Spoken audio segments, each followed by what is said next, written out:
Sabe, no meio de tantas histórias de reis, de guerras, de grandes profetas na Bíblia, a gente encontra uma joia escondida.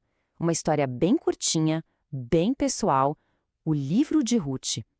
E olha, à primeira vista, pode até parecer uma história simples, mas a beleza e a profundidade que tem ali é algo surpreendente.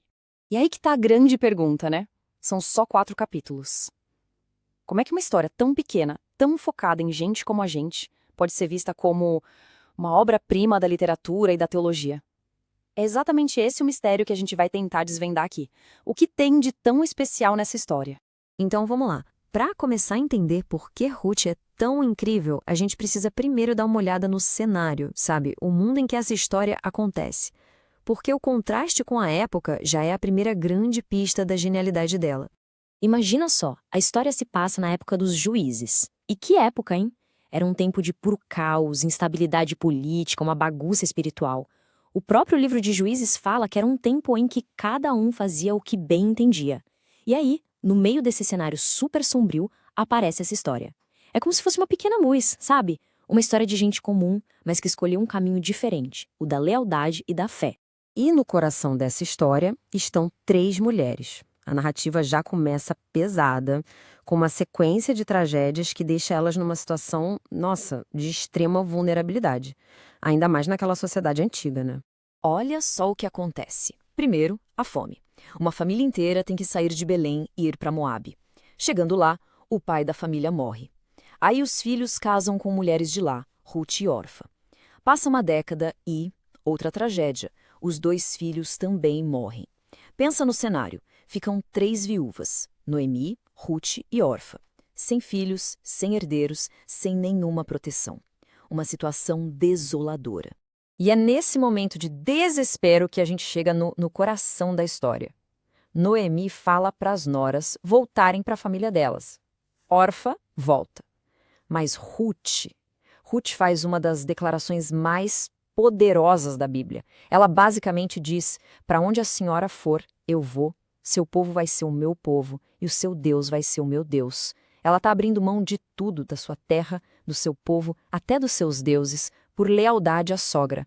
Essa profundidade toda que a gente sente lendo não é por acaso, viu? O autor do livro é genial.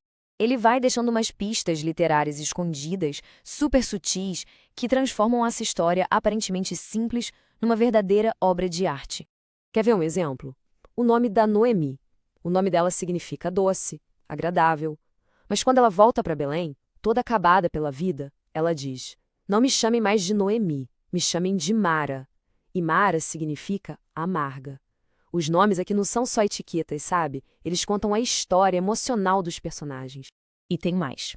Pensa na palavra voltar. Só no primeiro capítulo essa palavra aparece 12 vezes. Isso não é à toa, porque não é só uma volta física para a cidade de Belém. Na linguagem bíblica, voltar quase sempre tem um sentido espiritual, de se voltar para Deus. Então, a viagem delas é muito mais que geográfica, é uma jornada de volta para a fé.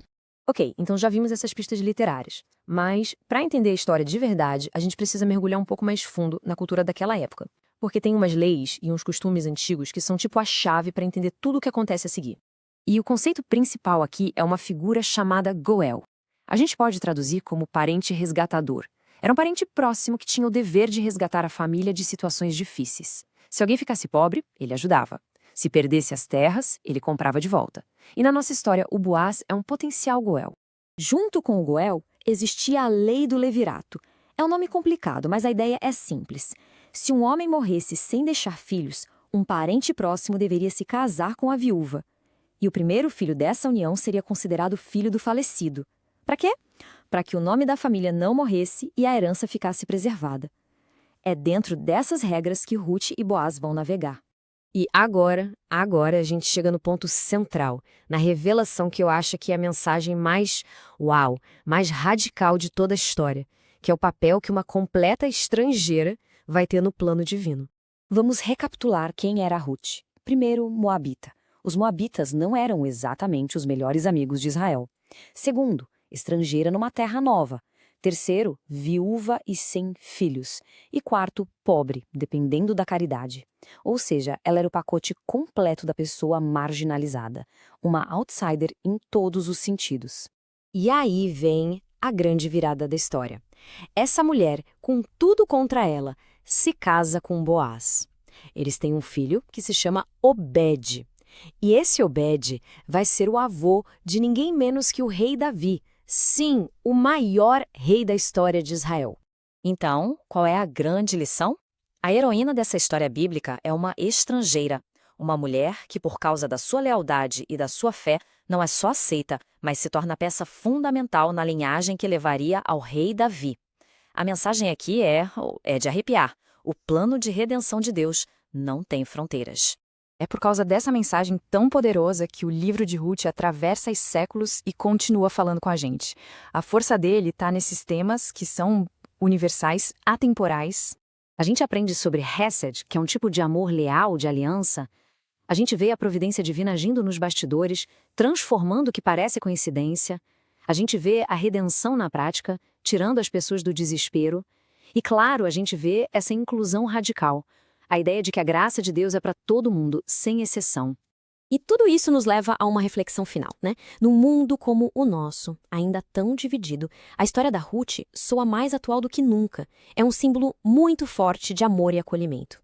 Se essa história consegue transformar uma estranha em parte da família, uma pessoa marginalizada numa figura central, que lições a gente pode tirar disso para as nossas comunidades hoje em dia?